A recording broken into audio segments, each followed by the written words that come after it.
I don't want anybody to have to go through this, because losing a son or losing a child is just, it's heart-wrenching and it sucks, and it's not supposed to be this way.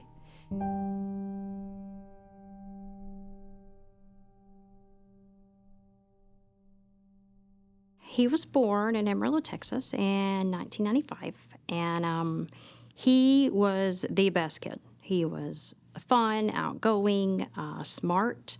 He had asthmatic issues as a baby, and he was babied a lot because of that. He was sick the first couple years.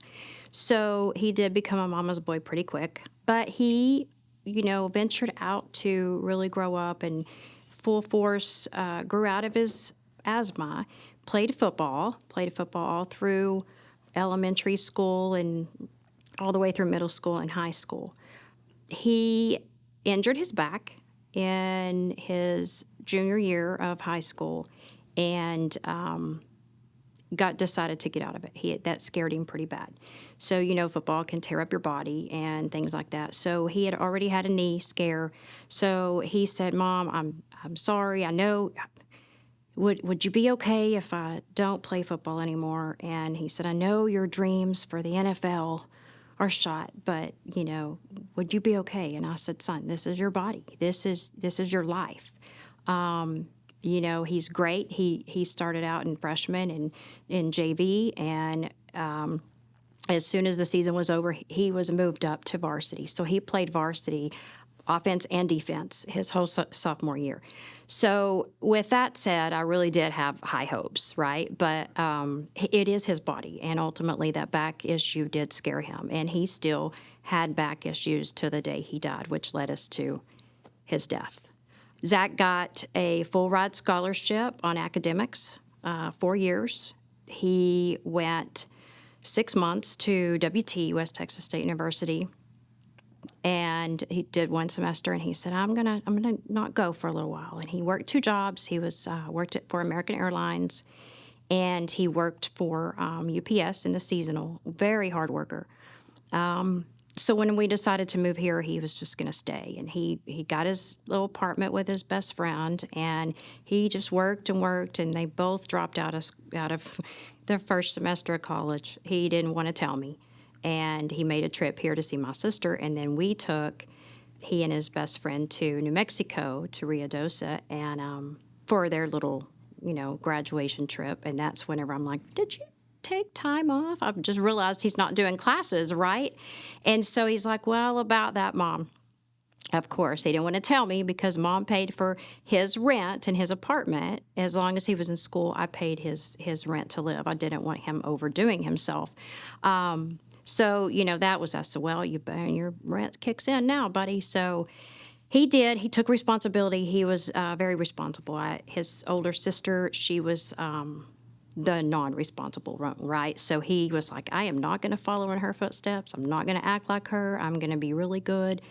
And he did. And he just really did not ever want to disappoint us because his sister gave us a lot of issues. It seemed like he was the kid that sat back and said, "Nope, not me. I'm going to be perfect." And he almost was. Of course, I could be biased a little bit. But so he decided he was going to go to work for the electric company there where his aunt worked. And he quit both of the jobs that he had. And he went there. And then, of course, he was out. He was working a lot. And he and his other friend, they had got a house together with his friend's girlfriend, which is now his wife. So that he's like my son from another mother. So we were kind of all pretty close. But he, I guess, felt like he was a little third wheel, and he decided he wanted to go back to school. Well, he let his scholarship expire. So then he decided, Mom always said, as long as I'm in school, I can live rent-free. So he called me up, and he said, I'm ready to move to Florida. And I said, "Oh, you are?" He goes, "Yeah, I want to go back to school." I said, "Oh, okay, all right." So I left. I went and picked him up after his best friend got married, and then a month later I flew in and drove him and his stuff back. We had been here about a year in Florida. And so, again, he worked part-time. He lived rent-free. He was in school. He did 3 semesters. He lived with us. And, I didn't ever notice anything per se. My daughter tells me different stories that he actually, was taking pills, that he was doing pills.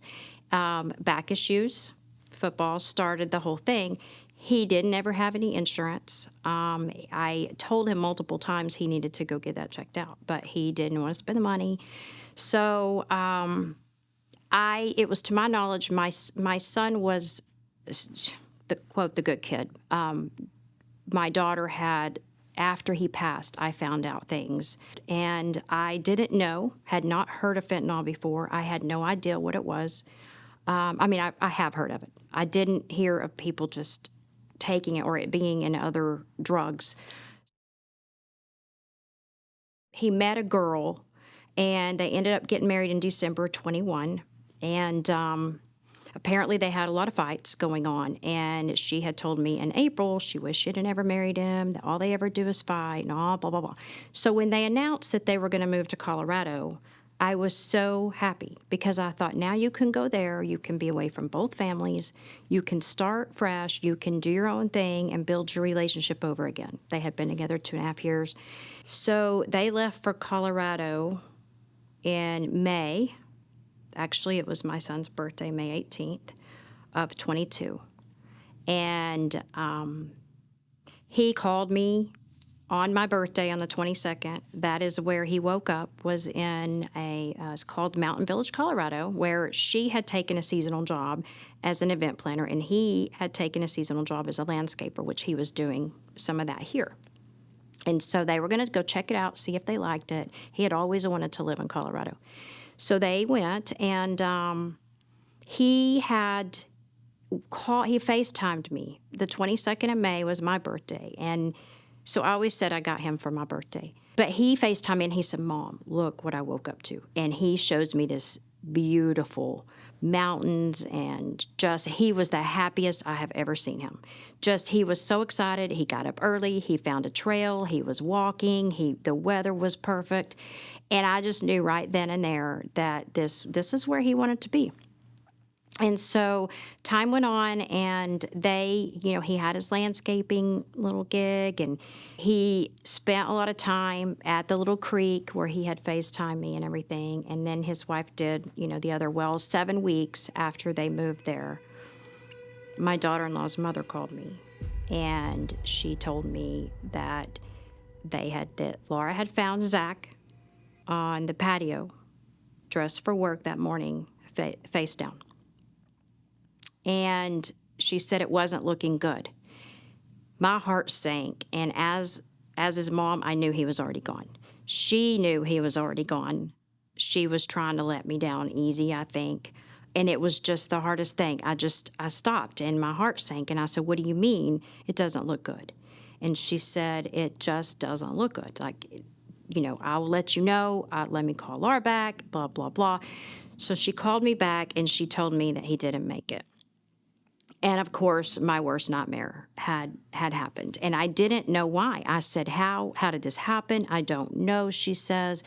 So I called my daughter-in-law, and I guess at the time, it was a mess in her apartment thing where they had lived on the resort where she worked.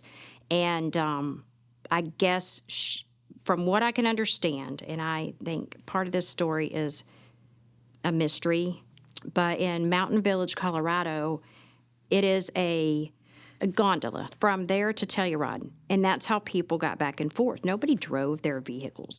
And if you were going out and away, that's when, going to bigger stores or a bigger town, that's when you drove your car.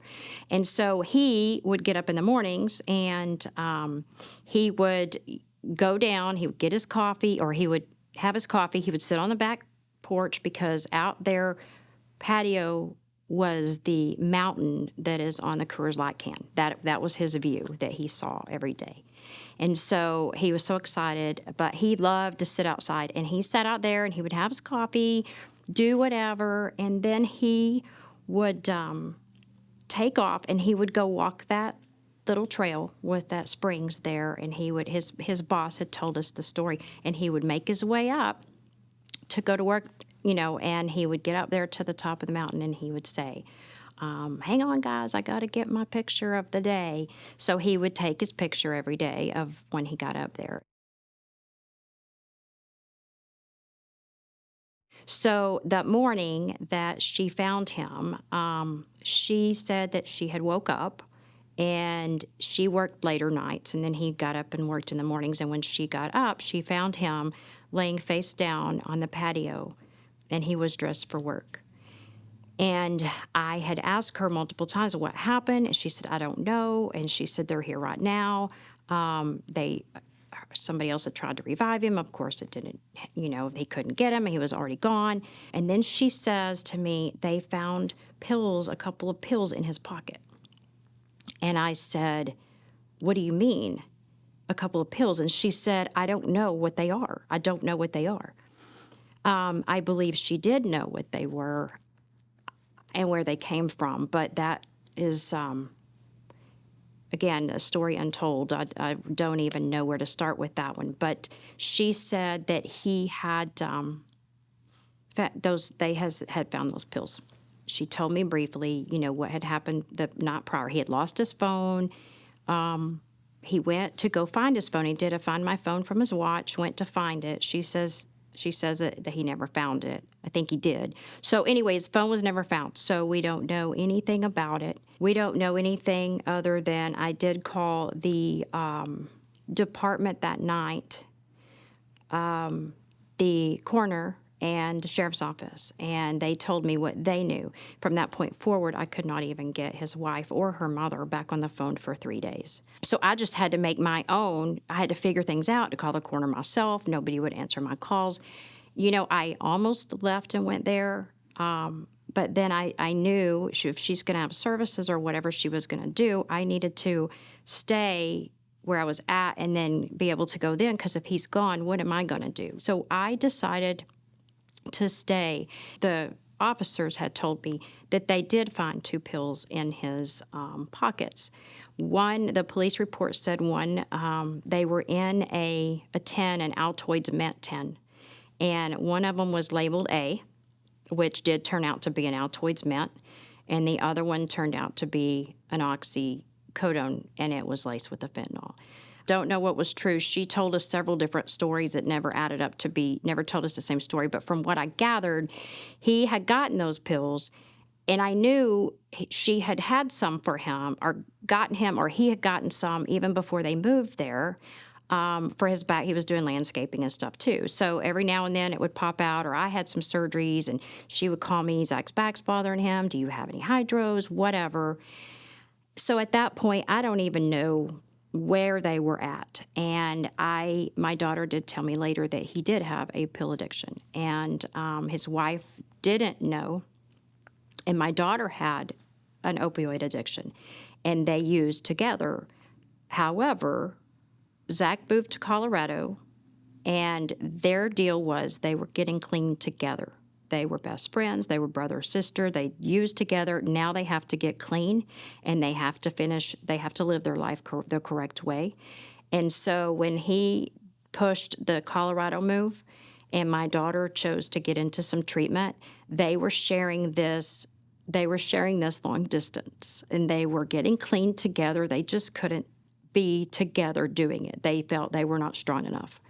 And so he was using pills. And, I don't even know how it slipped me. I didn't even know that he was doing that for his back. He was getting them off the streets.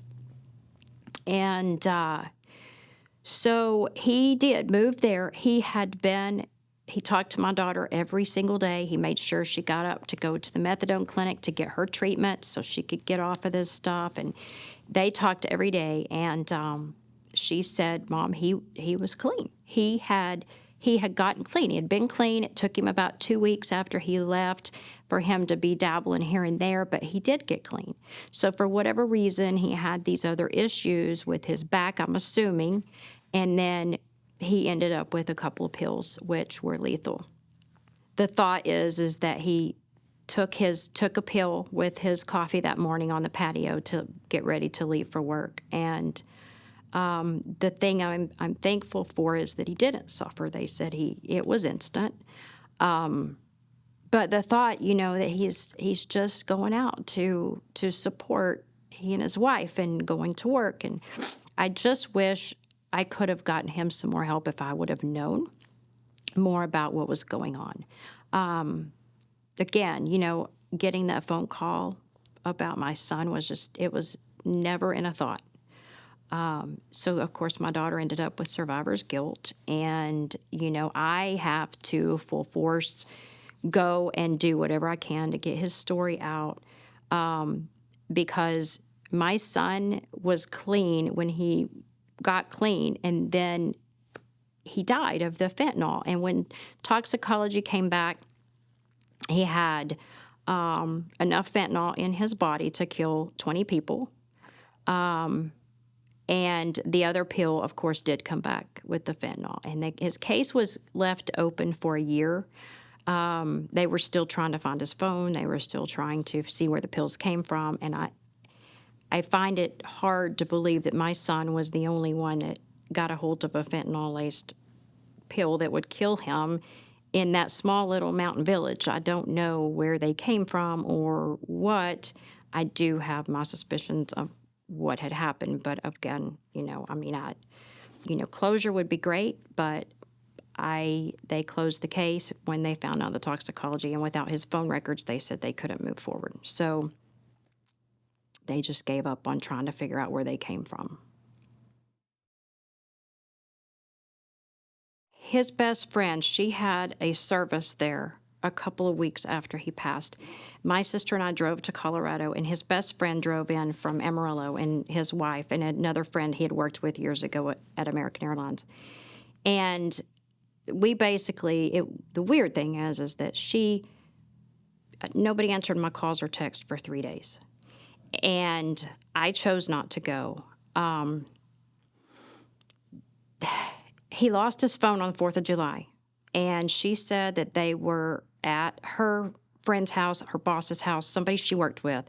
They were partying or whatever on the 4th of July. Zach got home apparently, and the next day he didn't have his phone. And he did find my phone from his watch. This is what she says. And he found it in the back seat of those people's car. So he got in his car and he drove to Reno the next day to go pick up his phone. This would be on the 5th of July. And he went to go pick it up. And from that point forward, I guess from the find my phone from his watch to the time he left to the time he came back. She says he didn't come back with it, but I know he did, because she did tell me that they were into a fight and argument while he was in the garage of the parking lot. How can you do that if you don't have a phone to be doing that with? But when you ask her past, Caleb, his best friend, was really on it. He was like, Laura, why didn't you do a find my phone from his? We did. That's how we found Zach's phone. And her mom was right behind her saying, Laura, we didn't find Zach's phone, remember? So that was said two or three times. And they closed his phone completely off. Her dad shut his phone off the very next day after he died. Why would you do that? Why would you not go get a burner phone and get into it and find out what was in there? Something. He was on their plan. He had just got off of my plan a year prior, but he was still on a Florida plan. And to my knowledge, in the state of Florida, any detective or officer can get phone records pulled without even a warrant. So, and I told them that, and they could get the phone records, and they didn't take it further. The only thing I can think of is this little bitty mountain village attracts all this money. They are very rich. They have all this, and they didn't want the publicity. As far as his phone goes, I know she had it. I know she did away with it, because my thoughts are whoever they were partying with the 4th of July when he went to go get his phone, that's where the pills came from. Those are my thoughts. But we don't know, And again, I find it just really hard to believe that my son was the only one that got a hold of two pills that killed him. and nobody else had any issues with it. And they didn't dig it deeper, and I just don't know.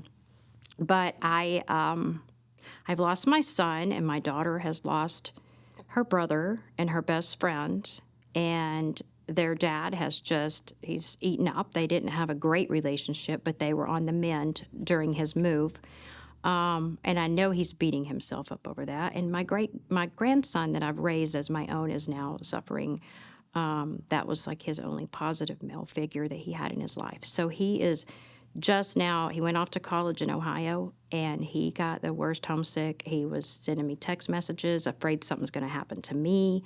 But he has never dealt with Zach's death. And so my goal is to get and push all of the awareness out that I possibly can. I've got Zach on billboards.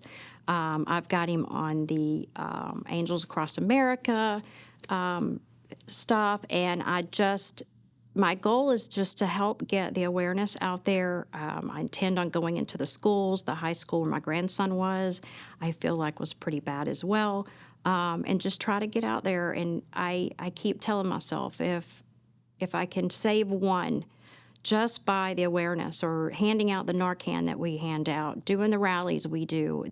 And so my joyful, smart, mama's boy son we were always really close. We spent the last Mother's Day at Siesta Key Beach together, and I was so thankful for that time with him. And I've got the pictures and such, and the little succulents. He was all into the landscaping, and he built me this big round thing. It had all these beautiful succulents in it for Mother's Day, and he brought it to me, and he's like, "Look what I did, Mom." He put a lot of time into it. And before they moved, that was a year before, and then right before they moved, my succulents were overgrown, because I told him, I said, "Son, you know better than to do this. Like, I kill the plastic plants. So, they end up dying." He said, "Mom, you cannot kill these. You cannot kill the succulents. That's why I did these for you." And sure enough, they were going strong, and they overfled the pot. And so I said, "Will you help me? Will you teach me how to replace?" He said, "Mom, get another pot, get a long one, get whatever you want, and I'll help you." And so one of the last videos that we have together, my friend took, we were just on the patio, and he was helping me and showing me, and we transferred those together. And just having that time, those moments with him, it was really hard. We were really close before he met his wife. And, of course, I always say you have a daughter for life. You have a son till he gets a wife. And so our relationship kind of, over the 2.5 years wasn't as close. He didn't stay. He was living, 30 minutes away, and he didn't stay over as long as he would if it wasn't for her. And they always had other places to go and do. So our relationship, I felt like, separated a little bit. But those last 2 times in the videos and the pictures that I have of that Mother's Day, and then right before they moved, and then I could just still see his face. I did a proposal to him. I met a man that he's amazing, and I will say he was put into my life at the right time, because if I had to go through all this that I've been through alone, I probably wouldn't be here. I probably wouldn't. My husband, we met in May of 21. In November of 21, he proposed, and in May of 22, we had an engagement party. And when we did, I did a proposal for my son to walk me down the aisle. And our wedding was set for October 22. And he was like, "Absolutely, Mom." And I came across a text that was right after their wedding, and it went on and on about what all we did for their wedding. And they had a destination wedding in Steamboat Springs, Colorado. And what all we did, and he was like, "And thank you so much for, putting up with her family. I know they can be a lot, and don't think it didn't get noticed." And then he was saying, "I'm so thankful that my mom has you." We were all three in a text talking to my husband, and he said it gave him peace to be able to move, to know that I had such a great man. And yes, he's coming back to walk me down the aisle. And, he had totally approved of the wedding and everything. And then he passed in July, and I didn't have him to walk me down the aisle. So, that was really hard. It was going to be he and my grandson, but his best friend had asked me, he said, I know I would never try to take Zach's place. He said, but I feel like Zach would want me to accompany Aiden, and if you will let me, then I would love to walk you down the aisle. And so he flew in to do that with Aiden, and it didn't seem right. But I will tell you that man I married stood beside me, took care of me when I called him, made sure I wasn't never left alone, just really went above and beyond, dealt with the wife so that I could get my son's thumbprint that I wear around my neck. And it just really, I don't know if I were him, if I could have stayed with all the trauma that we've had. But he is there and strong, and, really, I thank goodness for him, for sure. But with Zach, I do, that text message was just, it was awesome to find. Just when Zach, he was a good kid. He was a great kid, and I miss him.